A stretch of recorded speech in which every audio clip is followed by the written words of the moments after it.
Right, welcome everybody to the Wimbledon Community Forum. There are, I just counted, something like 10 members of the community here who aren't councillors. That is one of the issues we're going to explore later. As a community forum, we want actually the community to take part and see it as an important part of the democratic process. And we'll talk about that a bit later, and we'll speak about that at the moment. It seems sensible to introduce the councillors who are here for our 10 members of the community. So starting with Councillor Stringer from Wandle. Hello, I'm Councillor Stringer. I represent Wandle Ward and also Joint Deputy Leader responsible for Civic Pride. From Abby. I'm Claire. I'm new councillor for Annual. And for Hillside, we have two councillors here, both the councillors from Hillside. Daniel. Hello everybody. And Susie, the other half. And the other half. From Village, we have Andrew Howard, pleased to meet you. and from Cannon Hill. This is unusual, excellent. It's not unusual at all, Michael Patterson. I'm Paul Kohler. I'm the councillor for Wimbledon Town Centre. We have none of the councillors from Wimbledon Park because they're all attending Wimbledon Park Residents Association. Again, that's one of the issues. The Residents Associations don't even see this as important, so it's often patches. So these are all things we need to think about as a community. I will be normally chairing these. Sgt James used to do it, he's no longer a Councillor, James Holmes. I would like to record, I think in the minutes officially, how grateful we are to James. He was a brilliant chair in my view. Utterly non-partisan, utterly fair, always put the members of the community first and told the councillors to wait in line to speak. So I'd like to record, if everyone's happy with that, our thanks to James for all he did. I will try and keep him in mind when I chair these meetings. Right, is there anything else I need to say? Chris, of course, is really the power behind the throne. We look to him for advice continuously. Right, we're going to start with policing.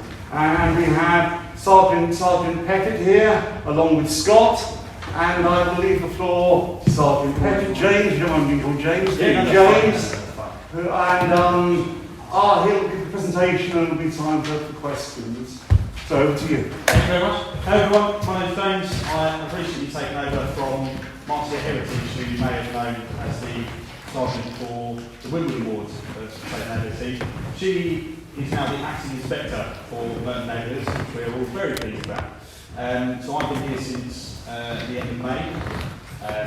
Before that I was over at Mitcham as an acting sergeant, and before that I've been in Wimbledon Town Centre for 4 years. So I've been here for quite a while. This is my first forum meeting, so I'm not really sure what to bring out. But what I will say is, obviously since I've been here, I don't know how long this post is going to last. It may be that they recruit somebody else to take the place, because I'm only acting at the moment, as opposed to being a permanent position. But while I'm here, my plan is, what I'd like to achieve is a bit more confidence from the public and the police. We have noticed that confidence has dropped in Merton Borough. And I'll be very keen to know how best we can try and drive up some confidence in the next survey. I will also be looking at, obviously, keeping yourself safe, making sure that markers are visible, that they're out and about and on patrol, and also that we're tackling crime that matters, such as violence, theft from motor vehicles, burglaries, robberies, those kind of things, as well as trying to deal with the other issues that they may bring to us. Hopefully you've all met your ward officers. If you haven't, I'm sure they will make efforts to meet you at some point. I have asked them to get in contact with the new councillors. So the main thing is the ward boundary changes. Obviously we've lost Trinity, we've now got Wandle. From an SNT point of view, we've sorted that all out. We have the officers in place. What we don't have, however, is the computer systems. They're not ready to move over to the new ward boundaries. So you will have to bear with us. There will be some teething problems while we have to basically look, especially at the boundaries, the individual bits, to see, is it Wandle, is it Dundonald, is it Abbey? But that will catch up, and they are working on it. It will happen, and everything will be back to normal, but we'll do our best in the time being. Just a little bit of updates of what we've got. So we've obviously got the tennis coming up soon. I have got a plan in place for that, to have officers out in the town centre. I'm asking our volunteer special constables to come in as well. so that we have a presence in the town centre during that time. Summer nights as well, as the nights get longer, we are looking at having one sergeant and 6 PCs out in a minibus, travelling around Wimbledon, responding to any antisocial behaviour calls, and that we're looking at doing that Thursdays to Sunday nights, so that we have some coverage on that as well. In terms of Dundonald Wimbledon Town, it has obviously become quite a big award. We have probationers that come on 6-month rotations to the neighbourhood. Scott is one of them. He is attached to the Dundonald Wimbledon Town ward. And we now have 2 of them, bringing the total strength up to 4 officers, because technically we've combined 2 wards into one. So I don't want you to think there's just one ward officer running around trying to cover 2 wards. That has been sorted. The other bit of good news is we've overtaken Sutton as the 3rd safest borough in the Met, only behind Kingston and Twickenham, for total net of viable offences, which is really good. I don't think we'll ever get to number 1, but we'll do our best. And just in terms of what we've been working on, we've got a number of different things. We have been doing a lot of dangerous dogs recently. So we've issued a lot of warning letters. We've done some warrants to seize dogs, get them looked at.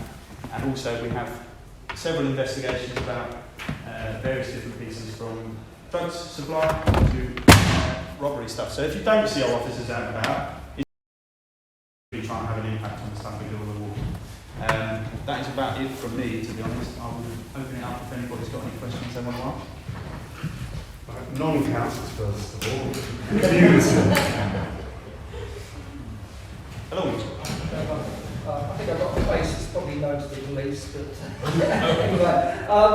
With respect to drugs which are currently deemed to be illegal, Sadiq Khan, I understand, is sort of like punting around this consultation, maybe about changing the way in which the criminal response to that is made, so rather than fines, banging people up or whatever, it's putting them through some kind of programme. How do you see that starting, going, being a runner? Will it be useful within the kind of issues that are occurring parts of that? I mean, to be honest, most of that already happens. So for low-level offences of possession, we have what's called a community resolution, which was our old street warnings. So if we found somebody with a small amount of cannabis that is deemed to be personal use, we can issue them a warning on the street that basically says if you do it again, you're liable to be arrested. That saves my officers time, so they don't have to end up arrested and taken into custody for what is sometimes about that much cannabis. Yeah. We do often have diversions as well for people, mainly young people under 18. So we refer them to Catch-22 or the youth offending team, who will try and put some sort of diversion work in there so that they stop getting involved in cannabis. Maybe it's that they're in the wrong crowd, maybe it's that they don't have enough diversion activities.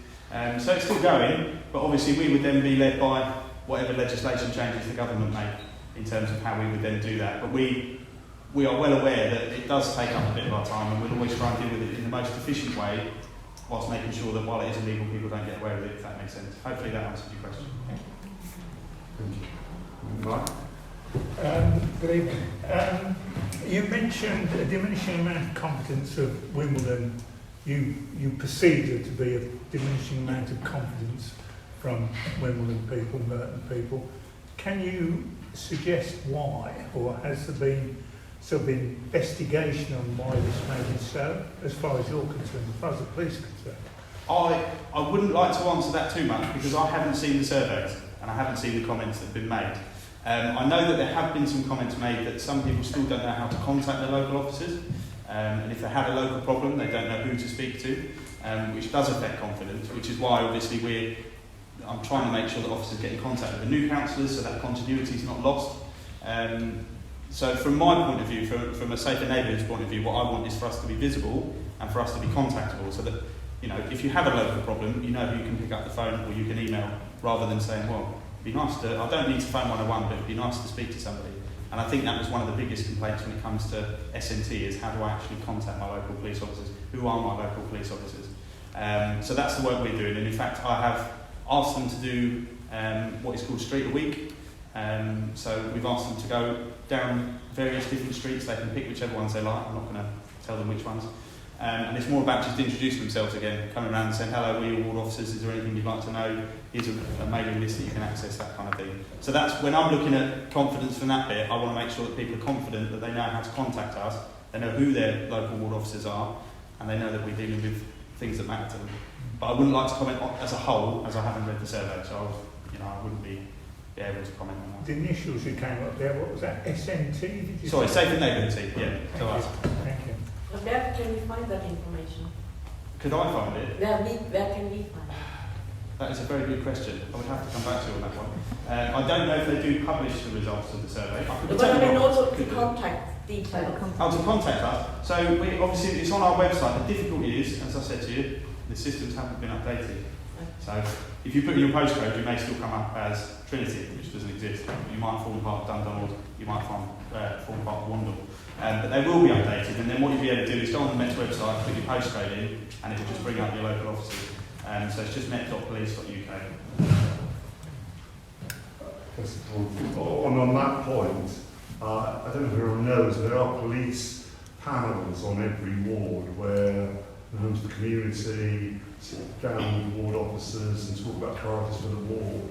That's something we are also going to look at because a lot of them aren't working very well at the moment. So that would, part of that would be communicating exactly who your ward officers are and how they talk to the community. And that's something that happens again non-politically at the council level. Peter.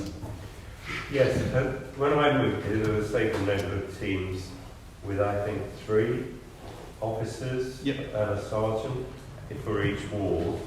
And I think there's 10 wards in Wimbledon. I just wondered what the figures are now, please. So there is still, obviously as part of the commitment, there's still 2 designated ward officers and 1 PCSO per ward. Obviously, as I said, temporarily I've had 4 on Dundonald and Wimbledon Town while they're on their 6-month rotation. In terms of sergeants, they each have responsibilities for different wards. So when I was over at Mitcham, I looked after 3, and now I'm here at Wimbledon, I look after 4. So it's roughly about that, 3 or 4 wards. As you've got Ben Hobbs, the sergeant over there, who covers the village, Wimbledon Park and Rains Park as well. So yeah, it's about 3 or 4 wards for the sergeants, but every ward does have at least 2 PCs and 1 PCSO. Yeah, sorry. Yeah, I didn't know about these broad things that you mentioned. Perhaps the other part about information and publicity would be there are a number of community notice boards that Merton Council, housing associations and some other like institutions, churches or other community centres. Could the information on that be updated? Yeah, I mean this is what I'm looking at currently. I would like ward panels to be attainable for almost anyone in the ward. I think that's what it should be. But yes, how we go about doing that, you're right, is using all of these different tools that we've got available that perhaps we haven't been utilising in the past, so that we can get the message out there. Because yeah, I want the responses from as many people on the ward as they can, so that we can make sure we're doing the things that matter to you, that you bring up that we might not even know about. Obviously, we get our information from yourselves. You know, when you say, "Oh, there's that house that people have been going in and out of all day," or "There's that house that had, blackout curtains on the windows and nobody's ever going in and out of it." That's where we get our information from. And if we're not able to speak to you, we're not able to get that information. So yeah, no, you're definitely right. There is other avenues we can look at, and that's certainly something I will be looking at. Anyone else? Councillor. Oh, sorry, Mike. No, it's all right. It's just, do you think, or have you come across, I guess the survey was pretty targeted that you've done on this confidence thing. Has the lack of clarity or decision making on the future of the police station been mentioned at all in this at all? I mean, it's highly likely. I know there was a lot I'm sure there are other people here who know more about it than all sorts. So yeah. I mean, it definitely was a topic of conversation. Whether or not it's had an impact this round, as I said, I couldn't say until I actually look at it myself. Okay. I wouldn't be able to tell you. Yeah, fair enough. So was your hand up? No, sorry. Would any of the councillors like to ask any questions? Oh, only to give that the latest update we've heard about the police station, because obviously we as a council are worried about this as well, and so with taking more responsibility for police and community safety, we really tried to get in touch with the Mayor's Office for Policing and Crime about this. And basically the decision, they're still looking at the estates and all of the stations that they have across London as part of their estate strategy, but that's being pushed back and pushed back and pushed back. because they're blaming it because they have to look at some new strategy coming out on housing or something else, I can't remember what it was. But all we've heard is that it's going to be later this year, there will be some decision. It's pretty long running, isn't it? It's pretty long running, but then what's clear at the moment is, you know, there are more police officers and Wimbledon Police Station is being well used by the police officers. So I'm confident and hoping that that is showing the need for it, and that, you know, whilst we've got more officers, it is a brilliant place for them to be based. Like, it's so central and so accessible. Yeah, no, 100% agree with you. Yeah. You know, you can't get them drawn into political debates, but But yeah, until we get the email from our bosses to tell us what's happening, we're none the wiser at the moment. I'm just a mere punter, you know, I just wanted to like to know, is anything happening at all? And from your side? Not that I've heard, no. Okay. As you said, it's very much we'll let you know when we know kind of thing, and then we'll be able to let you know if that makes sense. It does make sense. Because these discussions are well above my little stripes. Sarah? Is there any indication if crime is going up or coming down pre-COVID, post-COVID for particular areas or not? There's a lot of development going on that's going to bring in a lot of nightlife. Where are we and how do you cope with it? Do you still have the same numbers? Do you put more of you on the beat? How does it work? So yeah, in terms of the first question, I know Scott did have a look at some of the crimes to give you an idea of where we're at. But yes, what was it? There was some have increased quite a bit. But then when we look at the fact that this is comparing it year on year, like you say, with COVID, we would expect them to go up because now people are back out in the streets. Whereas some of them have decreased, which we would expect because people aren't out in the, people are back out in the streets. But what ones did we look at particularly? Yeah, so just having a look, I can go back a number of years looking at crime statistics, etc. Especially around the last 2-3 years, COVID, etc. There's been a complete shift in crime trends. For example, just looking at some hot topics such as burglary, there's been a great decrease over the last 3 months compared to last year. So we've had an 18% decrease in burglaries, whereas there has been an increase in more kind of personal contact crimes such as robbery, where there is more people going out onto the streets, mixing, exactly like you touched on, the nightlife is coming back in Wimbledon. So naturally there is seeing a new trend in different kind of hotspot crimes coming out. And of course we're just trying to get the curve as we can. And in terms of, like you said, what we look to do about it, part of what we do is, like you say, look at crimes. We identify what's going on and then we do it. Example being, we know that violence with injury and antisocial behaviour rises in the summer, hence why we're putting in a summer nights plan to have police officers out. So we'll change our shifts to late terms so that we can be out when most of it happens. Equally, in terms of burglaries and robberies, we do have a burglary and robbery team. They're not part of the Safer Neighbourhoods team, they're part of the CID strand, but they're the ones that focus on that. And this is why we need the community to talk to us, because we need to know where things are happening so that I can put my officers out in the right place. Because it might be that, from what I'm reading, there's 2 burglaries on a street down the road at 8 o'clock at night. But what might be happening is there's 7 in another street and nobody's telling us about them. And I want to know about them so I can make sure that we're where we need to be. So yes, we do look at them, we keep an eye on them. It's very difficult to tell which ones are affected by COVID, which ones aren't, because we do expect as we go into summer, some crimes increase, some crimes decrease. But there have been a couple of shifts that you can clearly see are, like you said, where people are now starting to come out into the street again, where they couldn't in lockdown. So it has changed, but we are doing our best to try and make sure we do it. Obviously, we do get probationers that come in on their 6 months attachments, which bolsters us up. So I think most wards, I couldn't tell you offhand, most wards have got an extra probationer on their 6 month attachment. And then obviously what happens is, usually, when they leave, there's a break and then another one will come in. So that we do get a little bit of extra help with bits and pieces. And we obviously have a really good relationship with our volunteer police officers, the special constables. The Special Sergeant Moranez, we have a really good relationship with him. So if we need extra people, we can normally get people to come in as well to give us a hand with things. So yeah, we will look at it if we need to. Okay, thank you. What is the police response to e-scooters? E-scooters? So the difficulty with e-scooters is there is still a lot of uncertainty with it. Like you can rent these scooters now, can't you, that are there properly. There are still people out there, despite it being made well aware, that don't know you need insurance to ride an e-scooter. You need insurance. Yeah, you do need insurance to actually use it, because it is a mechanically propelled vehicle, so you should have insurance and you should have a licence to obviously use it. But what we're finding is a lot of people don't know that. So when we stop them and tell them it's an offence, they're like, what do you mean? Like, the guy told me it's perfectly fine to buy and ride. What are you talking about? So we do a lot of education, and in fact, a lot of us have done that previously around stopping people and saying, look, you can't be doing it, you could be liable to this.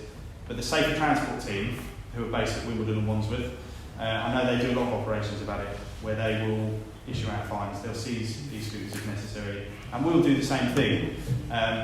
It's just, when I'm balancing things, if I would like my officers out to try and target the robberies on the ward, and if there is an e-scooter about, great, if you're in a position to deal with it, but I'd rather you out in those robbery hotspots looking after you guys than stopping every e-scooter that drives past. But we will deal with it if it's there, and obviously if there's an offence that takes place, just like we do with a car, we would expect them to deal with it.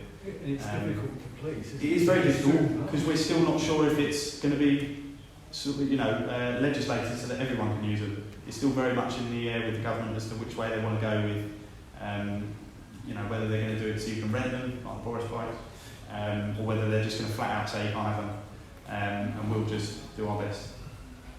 Thank you. Hello. Hi. Really great explanation. I appreciate all that, especially all the data stuff. I think that's super interesting. So I really like the question on the COVID stuff and whether that's had an impact. I'm kind of curious, do you ever notice any effects of recessions, all the economic turmoil at the moment, and I guess maybe back in the day, 2008 or whatever? Do you see the impact of that on crime levels, or is it just too early to tell? Yeah, potentially. I mean, it's a very difficult statistic to say this crime is because that person is suffering the effects of the recession. I wouldn't want to say for sure whether or not it's definitely happened. I would imagine it would, but that is literally just my personal opinion. That's not based on any statistics or anything that I can present to you to say yes it does or no it doesn't. Catalytic converters seem to be on the rise. I mean, every day there's something on Nextdoor about cars being stolen. Lots of cars. Yeah, and it lots is of a very converters. difficult crime to prevent. I'll be honest. It does not take long to steal a catalytic converter. And every time they come up with something to protect it, they work it. I mean, it's the same with everything. You come up with something to prevent it, somebody works away around it. And obviously, by the time we're made aware of it and we get down there, they're gone. It only takes minutes to take a converter. But what we do is a lot of prevention with the scrap metal merchants. So we have operations where we're tasked to go and visit the scrap metal merchants. We'll check that they're complying with their the things that they have to do, make sure that they're not taking scrap that they shouldn't. We ask to investigate. In fact, we have a power to investigate the yards to make sure that there aren't any in there. And if there are catalytic converters in there, then we will ask them to account for it, because they have to fill out a certain form to make sure where it's come from, who it's been sold to, all that kind of stuff. So there is a lot of prevention that we can put in place, but the hardest bit is catching them there and then, because all they've got to do is drive up, jack it up, cut it off, put it in the boot, and they're gone. So it's very difficult to catch them in the act. All we would say is if you notice that there's anybody suspiciously driving around that seems to be eyeing up cars, then just call it in.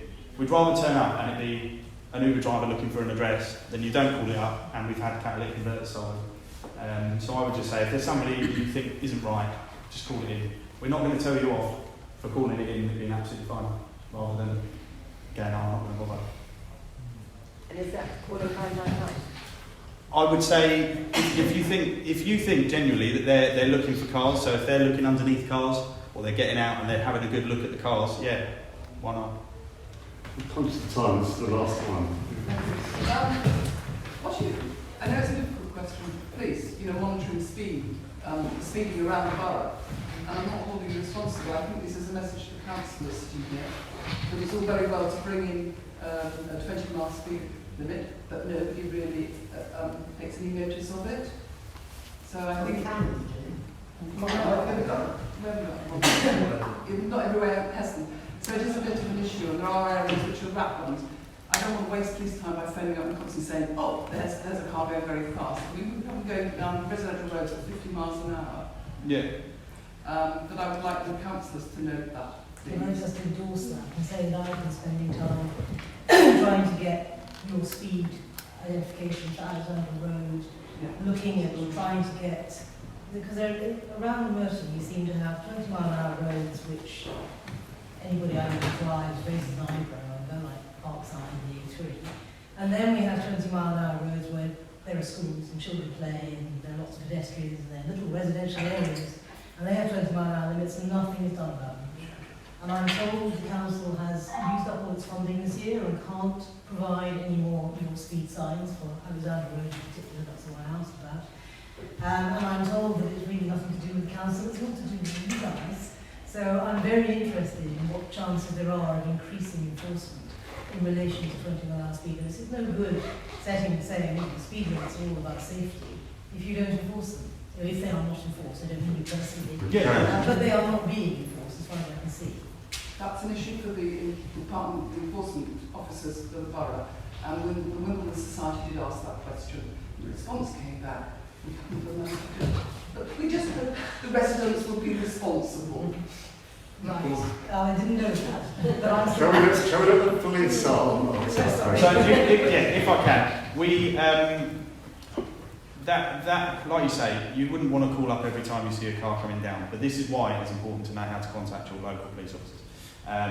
I'll be honest, we won't be standing on roads all the time because we'd be there all day doing enforcement work and we wouldn't be able to do anything else. The Safer Transport team do speed watch. They do give out tickets for speeding. That is their bread and butter.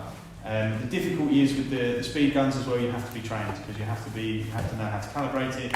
And without that, you can't give somebody a ticket because you can't prove that the device you've used accurately gauges your speed. That being said, what we do is community speed watches, and we're very keen to get as many as possible going. And you'll find that a lot of them do slam on the brakes when they just see high-vis jackets and speed guns. They don't know whether it's police or not. They just go, oh, no, there's a camera, and they'll slow themselves right down. What I would say, what ward do you live on, madam? Dundonald. Okay, now you have a Dundonald officer here. What I would say is get in contact with your local ward officers. In fact, before we leave, I will just get Scott to give you an email address, or I'll give it to you. We can then set you up or get you in contact with the right people to set up a community speed watch if that's something you'd like to do. It does go with the Safer Transport team, and they will come along and assist you. And they do, they're the ones that are trained to use the speed guns, and they will give out tickets if necessary. The difficulty with the 20 mile an hour limits is there is meant to be an element of traffic calming being put in place rather than just a flat road that says 20 miles an hour. It was put in legislation, I'm led to believe, that there is meant to be a certain amount of traffic calming that goes into that. And that was part of the strategy of these 20 mile an hour roads, making it very difficult for someone to do 50 miles an hour because of the bits that are going on. But yes, we would love to have a community speed watch on every ward. So if you're interested in doing it, get in contact with us and we will look at how we can set it up. It'd be great if we had one on every ward. It'd be absolutely fantastic. No, I think it's all very contentious. The 20 mile an hour limit is the law, so it should be obeyed, certainly. I think it is a challenge. I think I'm often being overtaken. Well, my speed limiter on at 20 or 21 maybe, officer, sorry. Sometimes being overtaken by cyclists. Sorry, but that happens. It's a little bit frustrating, especially when you are on dual carriageway. Which was otherwise designated as 40 miles an hour, and everyone's going much slower. And I think, is this actually helping? I don't know, but I'll still do it. But I think it's the same thing for residents. I think it's certainly the side roads where people understand 20 is plenty. Whether they're going at 50 miles an hour, I don't know. Sometimes when we actually do speed gun tests, we find that actually cars that people think are going at 50 miles an hour are not actually going at 50 miles an hour. But it's still a perception that they're going at an unsafe speed, and that's certainly not good for the road conditions. But no, it's a difficult one, isn't it? It's a difficult one to enforce. And to the side of that, sorry, I know you're at the time. When I previously did a different speed gun, I'm not trained on these here, but it was exactly that. It depends on the angle you're standing when you look at the car. A car that is in fact travelling at 30, if you're at the right angle, it will look like it is zooming past at 70 miles an hour. And it's all about the direction that you're standing and the way that the vehicle's coming. because that's all part of how we have to use the speed gun. So if we stand at the side and scan them as they're coming, you know, sort of an angle, they'll register at 60 miles an hour. But if we're standing dead on, they'll register at 33, 34. So there is an element of that. It does look a lot faster. But yes, no. My basic message is, if you want, you know, if you care about speeding in your ward, get in contact with us. Look at setting up a community speed watch. We can run them as often as you can do them, essentially. You know, and as long as we've got people that are on duty, we'll be more than happy to sort it out. Brilliant. Thank you all. Thank you for the questions. Thank you for the answers and the presentation. That's really helpful. Thank you.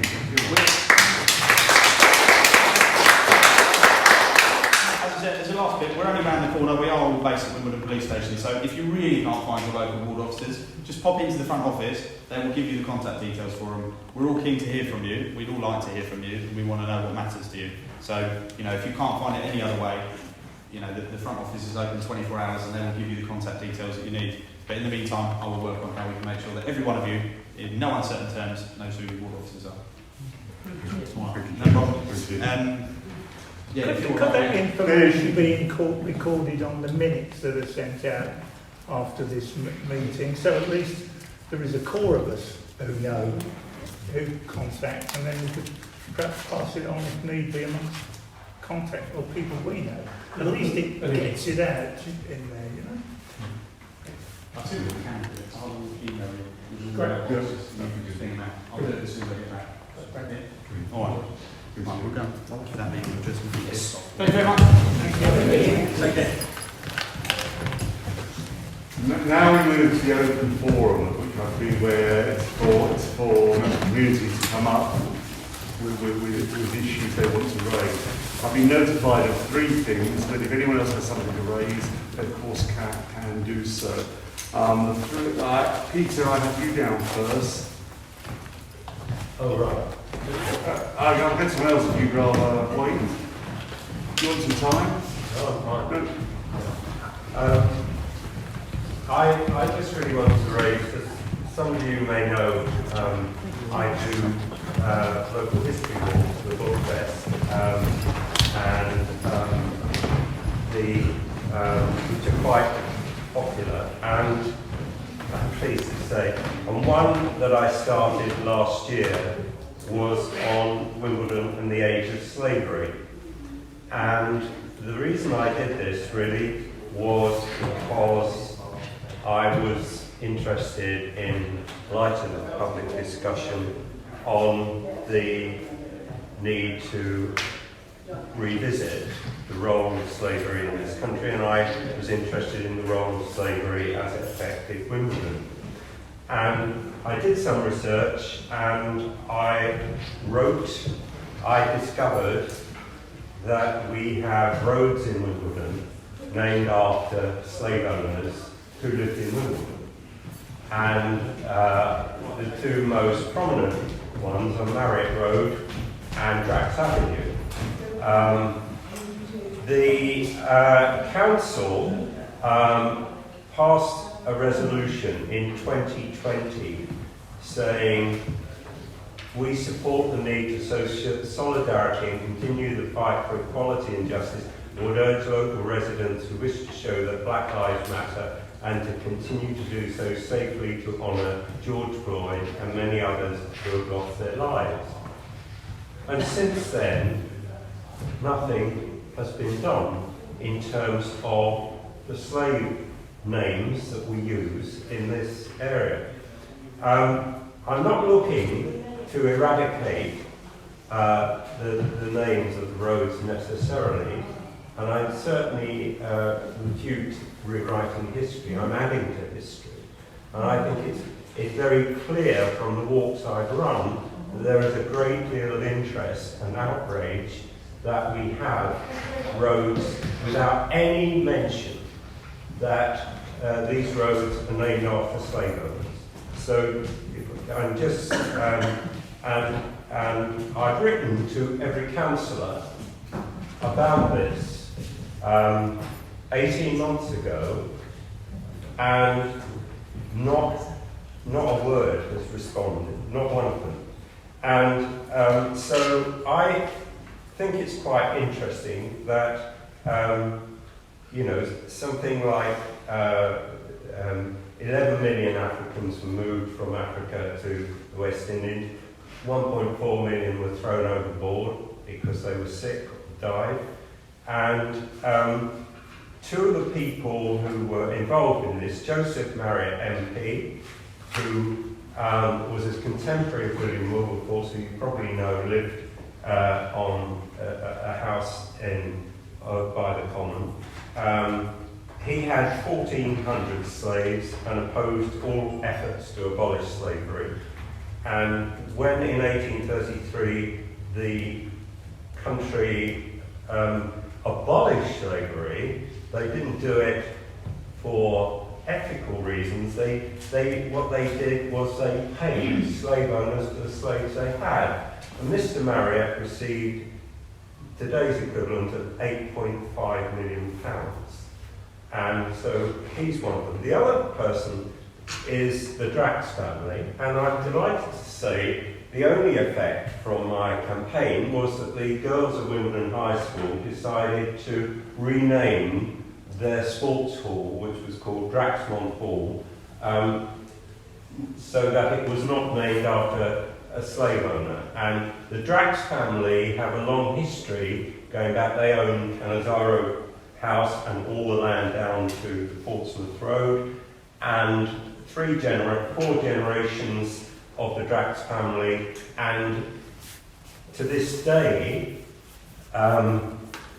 the current person who is the inheritor of the Drax plantation, who is an MP, he actually owns the sugar plantation in Barbados, and he says, I cannot be held responsible for the sins of my forebears, but he still owns the sugar plantation, and he's still got roads named after him. Drax Mont Avenue off Wimbledon Hill, Drax Avenue.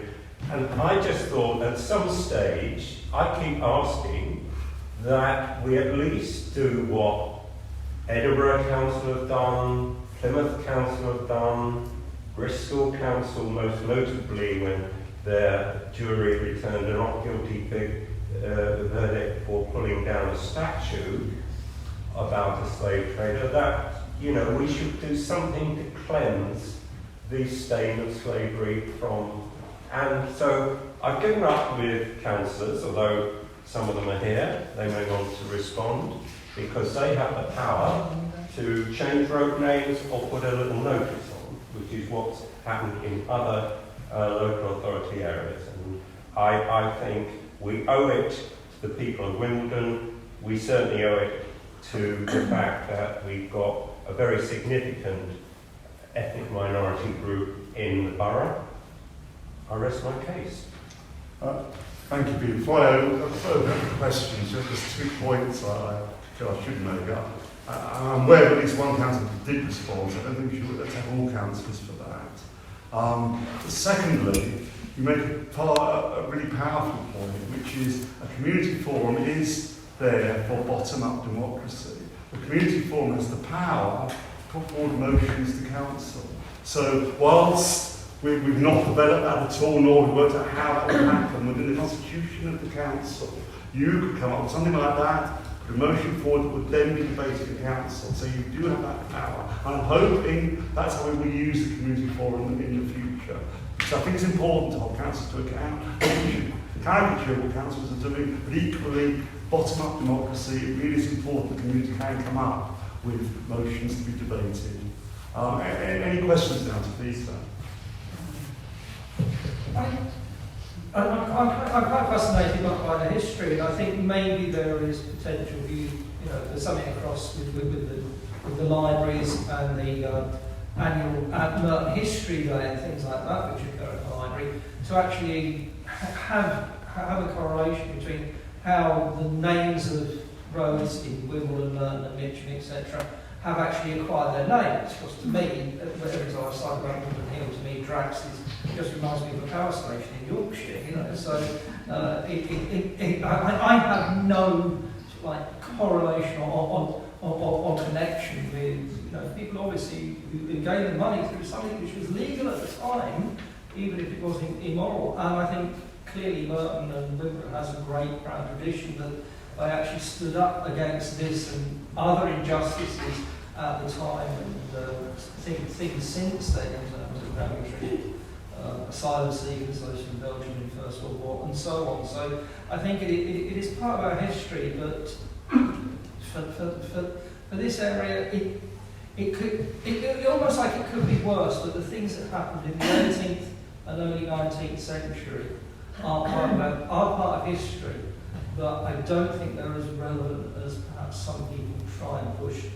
I don't think we need to be offended by it, but we do need to be educated by it, because it is very easy that we will fall into oppressing people again. So could we use... Hold on. Let's know what the councillors first. Members of the public. So could we not put forward a motion to the council on this from today's forum? To do what? If we wanted to put forward perhaps making a note on those streets that are named after slave traders, that they're named after slave traders. Without a doubt, before I do have the power to do so. What I've struggled with is how we would sort out the wording of it. We have no structure to do that at this stage. We can agree for the broad wording now, and then it goes as part of the report to the next full council meeting. And then I will come and send to the motions. Yeah, and there's a motion that comes as part of the report. So Oh, okay. there's a motion, then voted on it.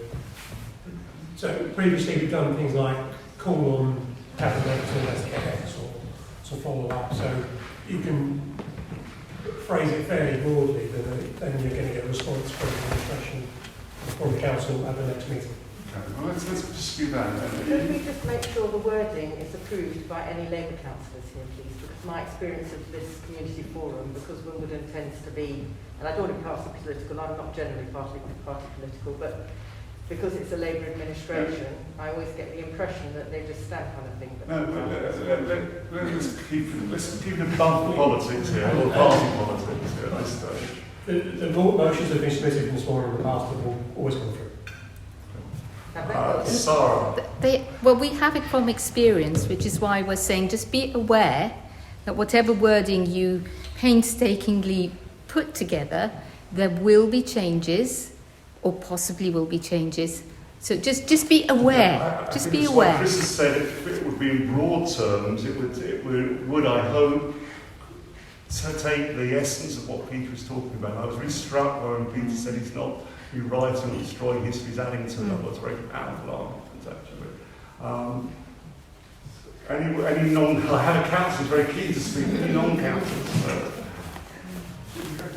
I do not want this to descend into Labour will do this, Tories will do this, Liberals will do that. Please, I do not want it to descend into that. It's not what this is about. Can we put together tonight a very simple motion to the Cabinet which says that we as a community would like signs put up which contextualise the history where the money's come from in relation to previous slavery in the community. It doesn't have to define what they're going to say, it simply has to say that we're asking them to provide contextualisation. And then we have to fight about the words later. Sorry, Ellen. Let them do first. Can I just ask a question? So, I love these answers. It's a bit louder. Sorry. I love that you've done all this research. I think it's a wonderful thing to bring up, so thank you. My question is, I didn't understand. Susie. So these motions we're talking about, so we're talking about putting out some kind of a notice? I think Paul drafts it, and it goes to the Cabinet, and they have to act on it. Right. So it's like saying... They don't have to act on it. They don't have to act on it. I mean, we're asking them. But it would be pretty embarrassing if they didn't. Okay. And then I'm curious, is there any sort of dialogue that happens with the people who live on the streets? No. No. I'm not that I know of. So they basically get a notice saying, hey, just to let you know, this is the context of the street you live in. I think we're all interpreting what Peter was suggesting. Peter, I know Helen, you want to speak, but Peter, do you want to say something? Well, I just think something to the effect, I mean, Edinburgh Council have a column, rather like Nelson's column, erected to a man who used to live in Canizaro House, who actually moved the amendment to Wilberforce's motion to abolish slavery at the end of the 18th century. And they didn't take the statute down, they didn't change the wording, they just put a note on the bottom saying, this recognises the actions of the man commemorated on this by opposing the abolition of slavery, delayed its implementation, which resulted in something like 2 million more slaves being, being created. And I think that's something I'd like to see on Marriott Road, Marriott Crescent, Draxmont Avenue and Drax Road. Just a note saying this commemorates a slave owner who had, who imposed slavery and they, that kind of thing. And in Plymouth, they've got a square named after Sir John Hawkins, who was Queen Elizabeth's main slave trader, because she provided him with boats to create slaves, and they changed it to the name of a black footballer who played for Plymouth and was selected in 1926 for the England team because of his goal-scoring record. But when they went down to check him out, the FA suddenly realised he was black and his name was withdrawn and he never played for England. And it wasn't until Viv Emerson played for England. Sorry to be a pain in the neck, but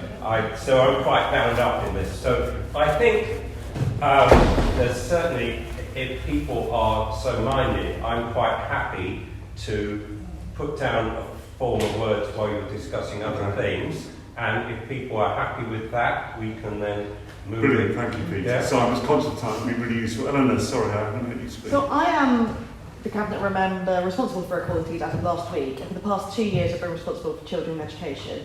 So I just want to find a bit of context of what we have been doing to tackle racism, race equality, following the Black Lives Matter movement and some of the inequalities that are coming out through COVID that were really, to many people in our community, very obvious before and were really brought to the fore. So this is my third evening meeting this week. My one I was at last night was with the Joint Consultative Committee with Ethnic Minority Organisations, which Merton Council was one of the first to set up and has been very, very active. When I was at education, I attended race equality conferences run by young black people in Merton schools. So what I'm trying in this context is we've been thinking a lot about what the priorities are for the residents, particularly our young people who are from ethnic minority backgrounds, and bluntly looking around the room, there's not many here today. And so Peter, to your challenge about why we haven't been pushing forward on this, that's not what we've been being asked to be pushed forward on by the communities. They were saying push forward in housing, push forward in health, tackle poverty, tackle these real inequalities, which is not to say that making sure that the scourge of slavery isn't kind of duly recognised isn't the right word, but you know what I mean, kind of understood and remembered so that we don't forget about it and so that we know that that's where a lot of privilege that we here in this room kind of had came from. It's not to say that isn't important, it's to say that we have been led by what our black, Asian, minority, ethnic communities have been asking us to do. So I'm really happy you can take us away and look at it and speak to, involve speaking to other colleagues in other teams responsible for street names. I imagine we would want to speak to other residents as well. I don't think the residents here are necessarily representative even of broader Wimbledon residents. But I wanted to reassure you that we are doing a lot of work to ensure that the curriculum in schools covers a whole much broader range than it used to of history, that we're working with community organisations representing ethnic minorities, and we're focusing on that. Sorry, Paul. Brilliant, that's very useful. But are you, because we could of course have a vote on whether we're going to do a broad motion. Are you saying we should have a vote on it, or are you happy? Or shall we see what the drafting comes up with at the end, and then see? Or are you saying you want us to vote on it ultimately? I'm saying that we've got a new administration now as in the council, so we've got a new leader, we have a new cabinet team. So when you contacted people in the past, that was when we were in the middle of the pandemic, focusing on other things, and our budgets were tight.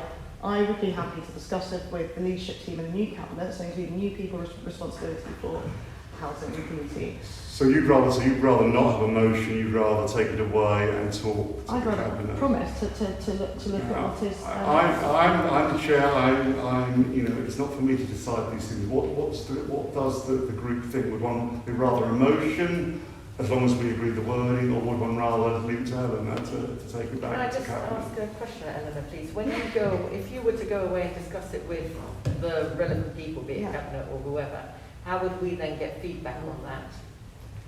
That's a very good question. And I mean, what influence could we then have?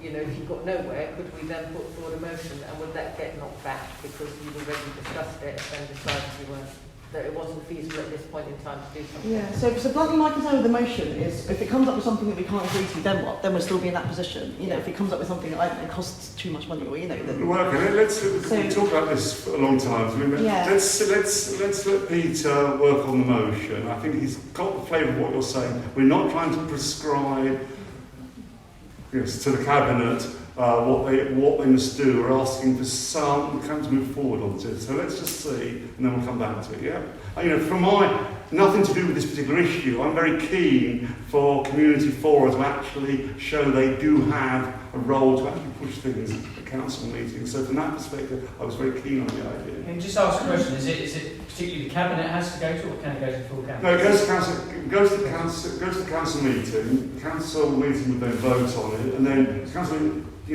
council cannot tell the cabinet what to do. All it can do is ask the cabinet to do certain things. The cabinet is the executive, but what the council can do is make a recommendation.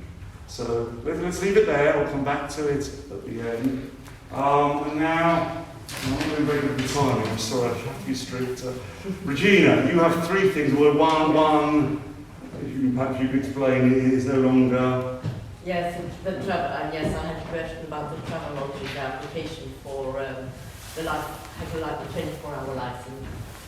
Yes, and so that has now been cleared up. Turn around and say okay.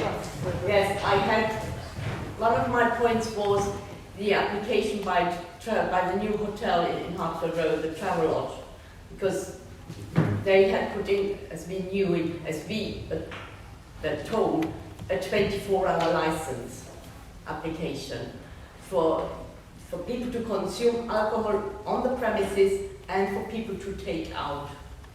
So, that would be really a first one here in Wimbledon. So, but I have now been told that actually it's not for taking out alcohol 24 hours. It would be a take-out alcohol from 10 in the morning until 11 o'clock at night. So that does reassure me slightly, I have to say. Because also the question is, with policing and everything, how, you have people leaving a bar at 12 o'clock and then going across the road to buy some alcohol, and so what we've established, that's not an issue, the travel lodge one. So moving on to your 2 points. Wimbledon Bridge parking you wanted to say something about. Yes, the motorbikes, the delivery motorbikes on Wimbledon Bridge. Because originally that space had been put there for people dropping off people at the station. But whenever you go past, it's full of motorbikes. So, if you want to drop somebody off at the station, it's double parking. And also, it is quite unsightly. So, I really want to find out what's going to happen about it, because I do think it's not a very good, coming here this evening, going past it, it was just full of motorbikes. Is it illegal, that, or can they park there?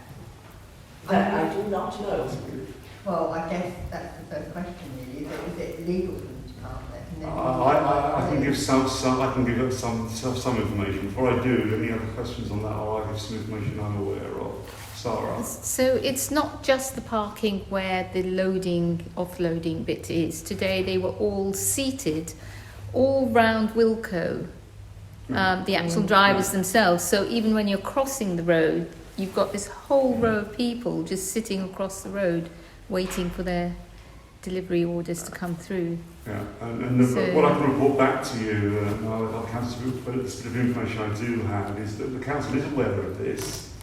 Something called Locations Board, which is a cross-party meeting of councillors with all the agencies, the police, by all the agencies basically who look at particular locations. They are very aware of this problem.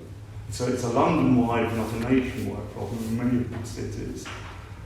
They are doing a report and coming back to us at the next location boards, which is next Thursday week, the 23rd, where they will come back with some proposals about what they're going to do.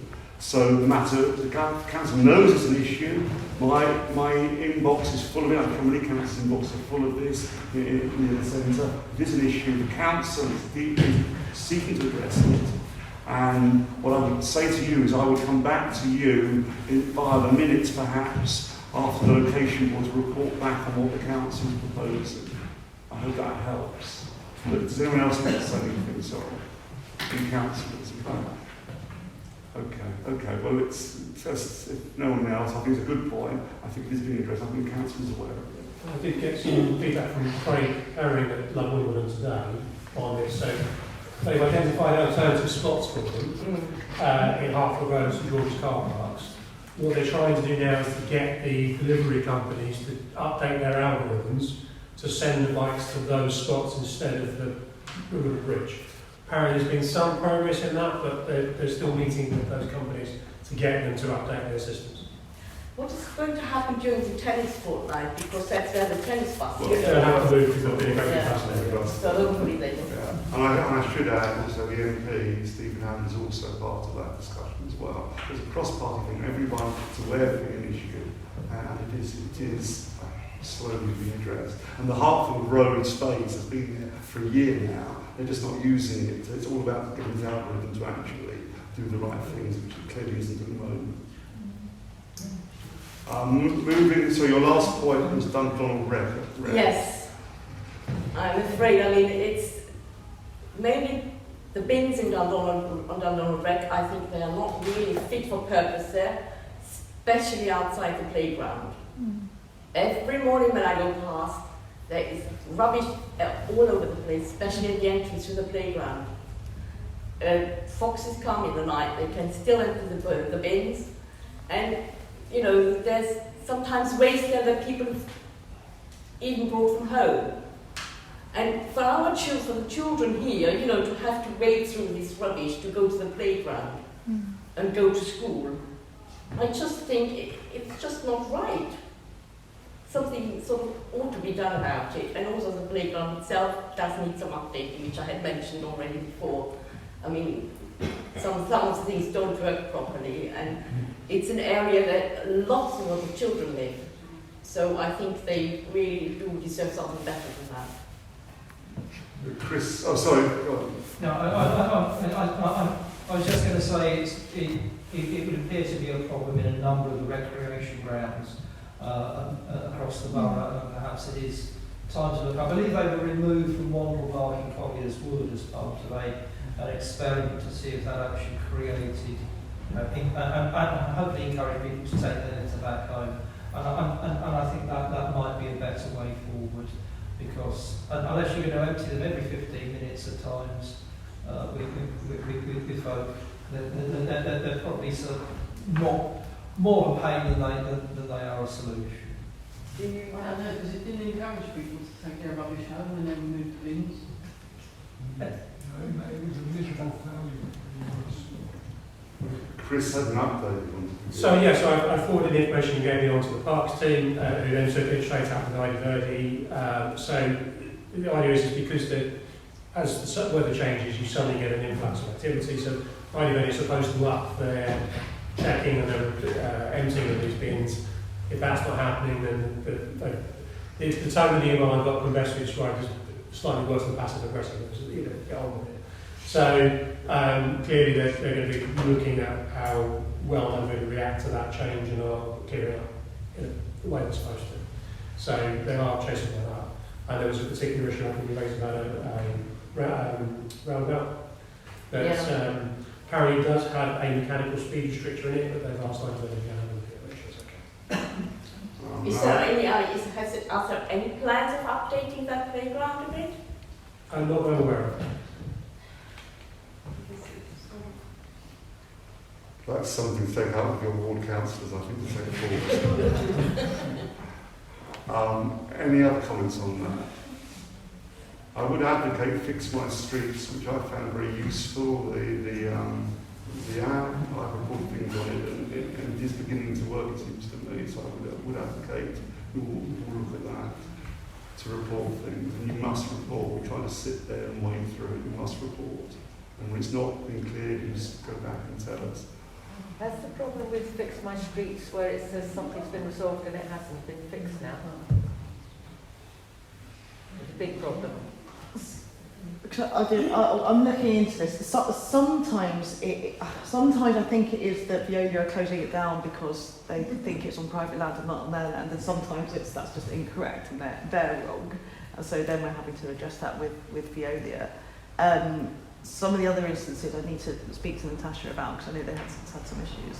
I've also heard that the map on Fix My Streets is not the same as the map Veolia used, so when you pin a location, it's not exactly the right location, and then Veolia will say they can't find it.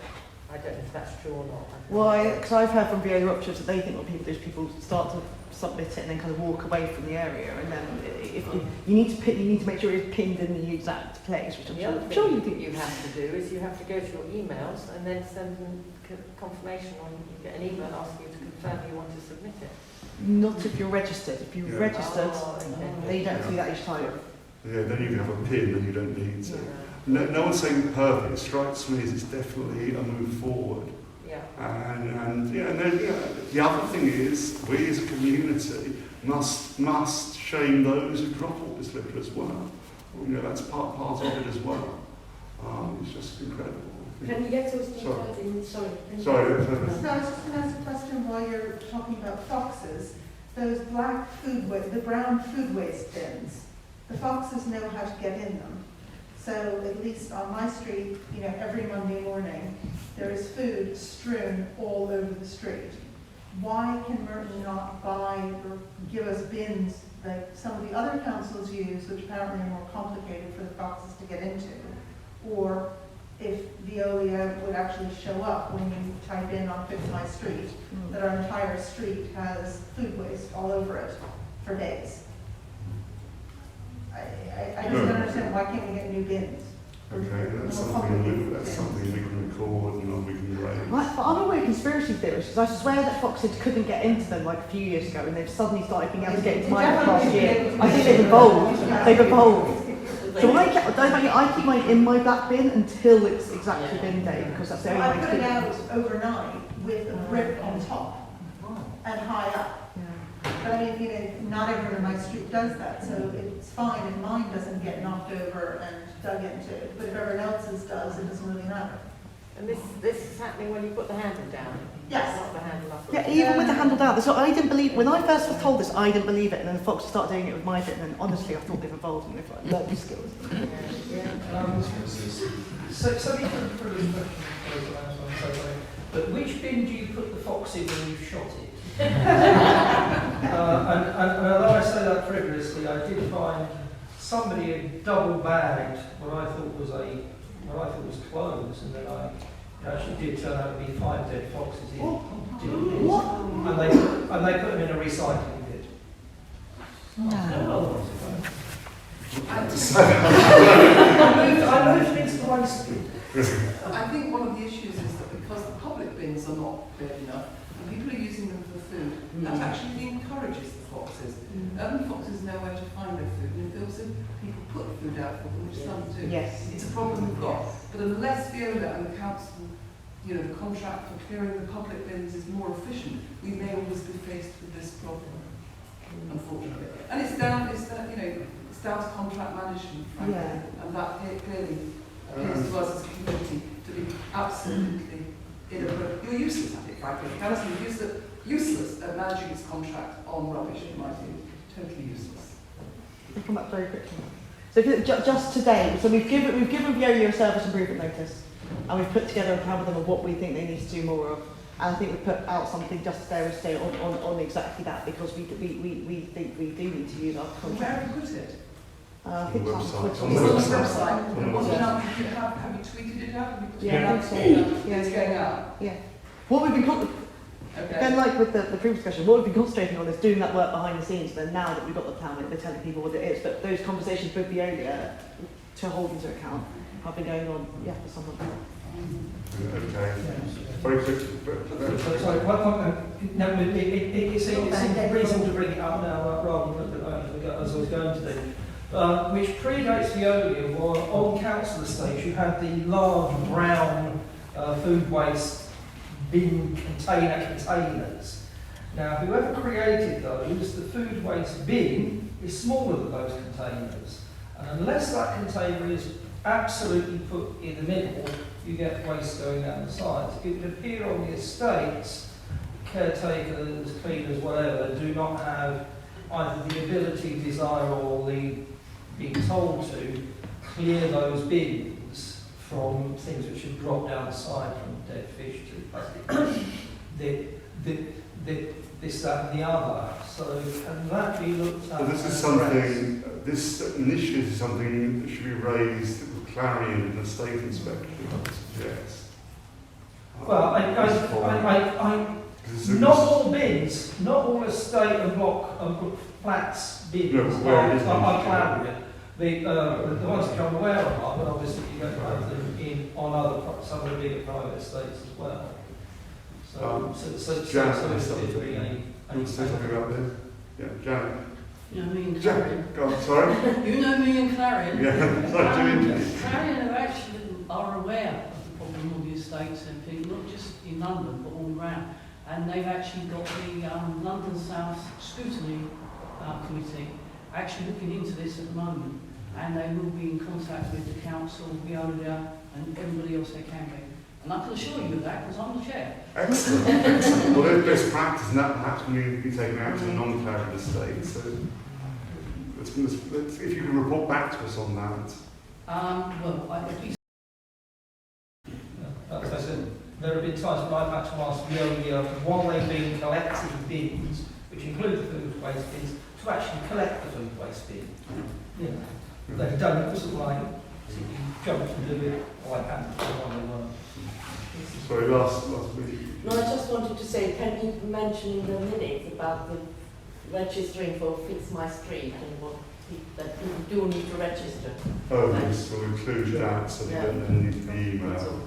Right. Okay, moving on now. David, you had. Yes, it's just for those of you who don't know me, my name is David Hall. I'm Chair of Trustees at Wimbledon Community Association, which was a charity set up just after the war as a sort of charitable arm of Wimbledon Borough Council.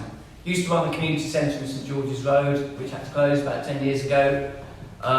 Charity used to have an interest in the site, so we, when the place got demolished, we invested that money and we used the money to support the website Wimbledon, which some of you will be aware of, I hope. We've just got some new flyers. The font is unfortunately smaller than I had hoped. I have to have a word from the staff. Anyway, we've got a couple of members of staff who, and a website developer. And basically, since the community centre closed, we promote community space across the borough. And so there's lots of venues across the borough which appear on the websites. All those venues are members of Wimbledon. We also have organisations who are members of Wimbledon who do the various activities across the borough, and we promote the events which are going on there. We write blogs and articles occasionally, being interested in people who are interested in writing articles for us. We are run by a very small group of trustees. There's 3 of us. We had 4. One of the trustees just decided to move to Spain. And we have 2 part-time members of staff. So it's a very small team. We literally support ourselves through our dividend. We don't have any grant funding, but we do rely on voluntary and trustee support. Jackie and I have been doing it for 10 years now. We would welcome anybody else who wants to come forward. We're actually coming up with an ambassador's idea for particular areas of interest. So we'll look out on the website for that as well. And we'll hopefully provide some more information via Chris as well on that. But it is a charity which was set up in the, as I said, in the Wimbledon borough area around the time of the war. So there's lots more information on the website about that. Happy to take any questions now or catch me at the end. And if you did get a postcard, I can pass them out. Thank you. Any questions? Any other issues that people want to raise in the open forum?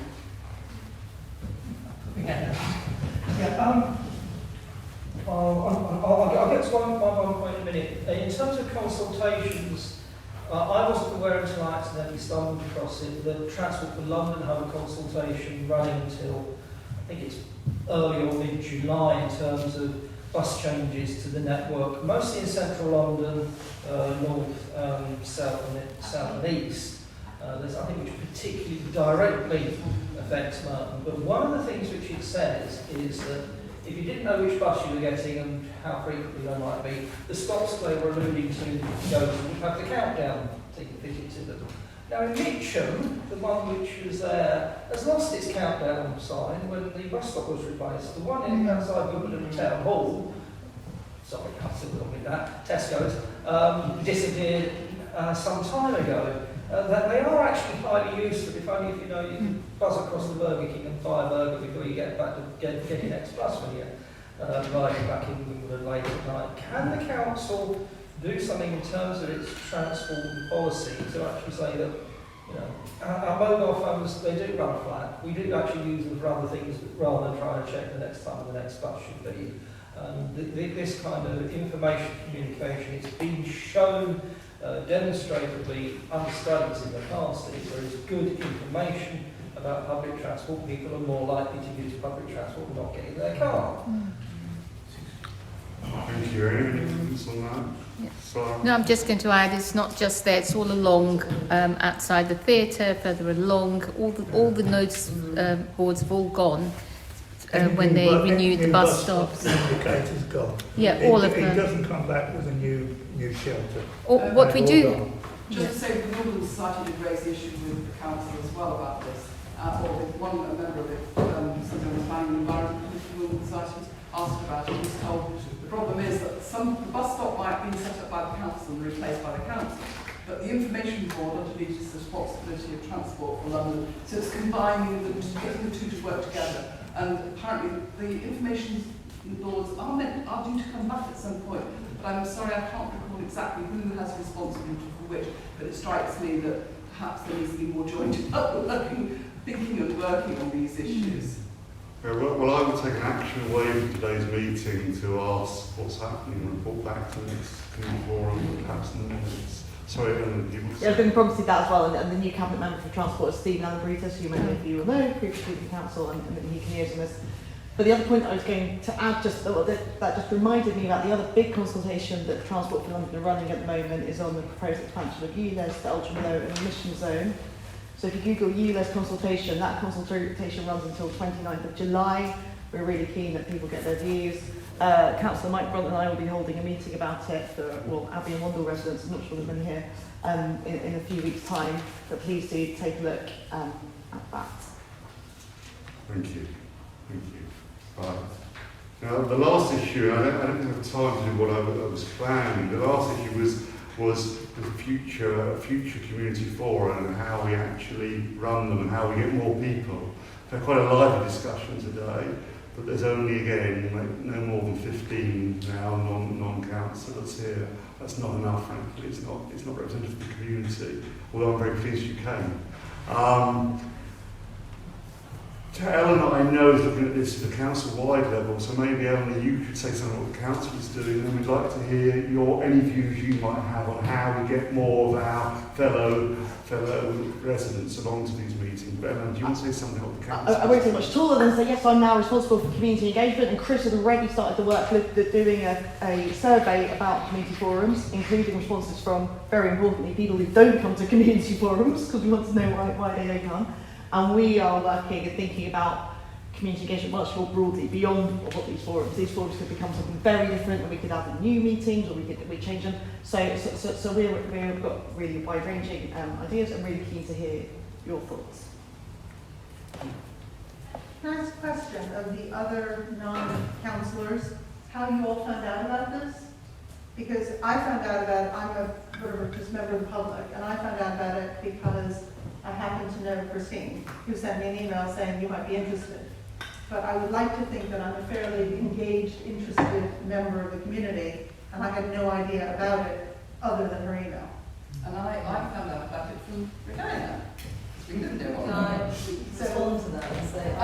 Let's hear the public first. Let's hear the public first. Councillor, I then wrote to the name I was given. I have to say the email from the member of staff of the council wasn't particularly welcoming or friendly. You may want to pick that up as well. But can you encourage me? Any other members of the public? Yes. Can I just say that on the Merton website, you go on and register for matters that you deem to be of interest. I did that. I thought this was going to be of interest. It has been of interest. Can I suggest, in terms of wider community engagement, one of the things that you might consider is reaching out to the residents' associations. I'm the chairman of one of them. There are quite a few around, as you know, so that might be a start. I was just going to say, 10 years ago when I got involved with the community association, I found out about the forum, and there's a mailing list, so I just get regular email anyway. I think from you, Chris, so that's one. And I think we put it on Wimbledon on a regular basis. And this one might not have been on, but we try to put it on there as well. So. I found out from the email updates, so I think I signed up to that emails probably about 2 or 3 months ago. I had no idea this existed, and I was getting all these emails. Most of the stuff I wasn't that interested in, but when I heard there's an in-person meeting, meet people face to face, I'm like, hell yeah. So part of me thought, if there's a way that can be called out more, or somehow that might be helpful. But I was introduced by the late Reverend Andrew Wakefield. So, that takes us back a few years. And I've been trying to sort of come to the public meetings ever since. But I suppose also because with COVID, there were no public meetings, so people probably just sort of, it went out of their mind and sort of went, by the wayside somehow. And probably there needs to be some more publicity. I mean, I'm not quite sure how to do that, but I mean, there probably needs to be more awareness locally to get people. Well, we've said word of mouth is clearly important. More talking to other stakeholders, other residents associations, it's clearly important. As I said earlier, the Wimbledon Park Association has their meeting tonight, so that's how to sync things up at the moment. These are things. Sorry, you want to say something? I think people don't really know what those community forums are, what it means to them, why it might be useful. So I think it might be useful just to let people know what they are. I bumped into someone on my way and she had absolutely no idea and said, what is that? So, it's a lot of people who just haven't a clue that this meeting actually happens. And one suggestion is, given we're in the WhatsApp group era, is anybody who is connected to a WhatsApp group puts it out there to people and lets them know what it's about. Yeah, I think that's a really good point. One of the reasons why I'm keen for it to explore its powers is it will become better attended if it actually does things. It's not just a talking shop. I know that's important to communicate. I know it's important to have that dialogue, but I think it can do more than that. That's what I'm interested in exploring. You used to put notices in the local paper. There used to be a notice of the meeting. So there used to be notices in the local paper about them. There's a few things with the local paper. One, hardly anyone seems to get them anymore, and distribution's quite poor. And two, putting an advert in the local paper is more than my own budget for community forums. So it's just not a cost-effective way of doing things in comparison.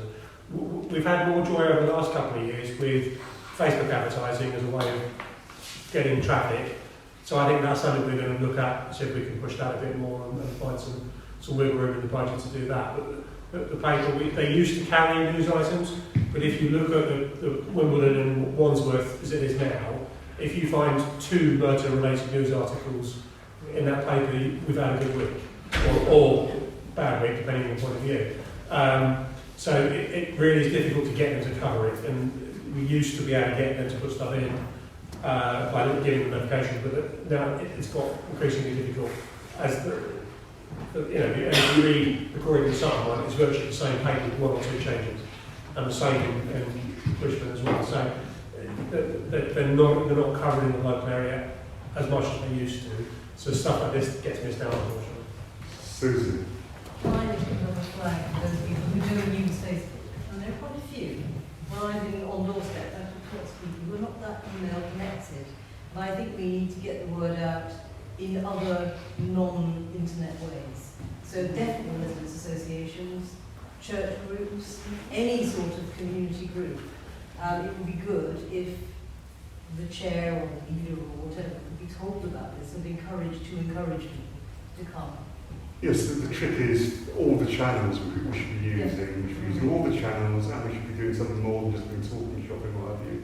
And both those things will help turn these into what they should be, which is a bottom-up democracy. And that's really what we want. And that brings the community into some of the compromises that we as councillors have to make, particularly those in power. It's not defending myself, but the community has to be part of those difficult decisions. I think there'd be more reality about what can and can't do. I think that's important. I think it's a sensible sort of mature discussion about the pressures anyone with local authority is under. Of course, if we lodge a motion tonight, that's very exciting. Sorry? If we lodge a motion tonight, that's very exciting. That's a way of saying the community forum does something. I think it is. It won't be wholly uncontroversial, I think exciting. But here's what Peter suggested. This community forum is concerned to note that at least some roads in Wimbledon are named after former residents who were slave owners. We call upon Merton Council to consider attaching to the road names additional information that those roads are named after slave owners who lived in Wimbledon. That's the basic. I'm sure we'll tidy up a bit of it, but that's the basic motion. What is the view of the forum? Can you just read it one more time? Sorry, do you want to read it again? Yeah. Sorry, I mumbled it. Sorry. This community forum is concerned to note that at least some roads in Wimbledon are named after former residents who were slave owners. We call upon Merton Council to consider attaching to the road names additional information that these roads are named after slave owners who lived in Wimbledon. I think, I might suggest a rewording, additional information, explaining the context of these names or something, but that's the basic idea. It's broad enough to form a consensus. It's not trying to direct too strongly. Peter's point was, and I think he overstated it, I think some councillors did respond, but his point was he'd been trying to push the council and something to happen. So here's an example of bottom-up democracy, where the forum is saying that now, I have an interest, I want forward to do these things, so I should shut up and make some point. What do you think, Mike? I think the first thing we've got to realise, I'm afraid, pragmatically, that there's a lot of opposition out there, things to do on a Wednesday evening. But I think that motion is so important because it shows a result that hope that this forum can get under officialdom's skin one way or another, and then come back and show people who are here tonight that there is an effect and it does do its job. I mean, we've been involved in talking shops forever, but at least it shows you can come back with a result, with an answer, and say, yes, this was discussed, it was put forward, and we have a result. That's what the forum did. And there will be other problems and questions out there which the forum can raise. At the moment, it's 3 monthly intervals. It's quite a big interval between them, and issues tend to drift away. But something like this, in 3 months' time, we should have a response to the motion. And we can say to people, look, we discussed that, we actually got to officialdom, and this is the response, so we do something. And you are using that's quite important. Yeah, and you are using your constitutional power. That's what the point of forum. Any other views? Yeah, I mean, the Wimbledon Community Forum certainly seems to be the one that is the most regular, the most frequent out of all the borough ones, which probably does somewhat demonstrate things like Wimbledon and the fact that lots of things happen here. And it's good that we have a good representation of councillors. I would have perhaps liked to have seen some of the people who weren't successful as being standing for councillors perhaps to come on to these kind of things. That's a difficult answer. I'm a member of, church groups, but it's, they look to me to be the person that comes along and So like, you know, I was like, represents 120 people, they've all got different views, they've all say something different. So I was like, you know, why are you sending me along here? You know, or rather not coming as well. So how you engage with those kind of things. Obviously, the more controversial the activities are, you know. So we had a good one when the bank development was proposed, and those kind of things. So it's as certain bigger issues come up, then it becomes a little bit more easy to you know, today's been a little bit more considered about things, but hopefully no less important actually getting things done. And this format is worth keeping, but if you want to, other ways of getting residents involved in different things, fine. So is the consensus of the meeting that we should put forward this motion? Yes. Yes. Yeah. Okay, we'll do that. Okay, brilliant. Okay. Well, thank you. We should take the next meeting, which is the next meeting is on the 21st of September at 7:15 here, of course. Thank you for coming. Please tell your friends it's fun to discuss things. And if they don't like the motion, tell them that's the reason to come to the next one as well, remember, okay? Good. Thank you everyone. Thank you.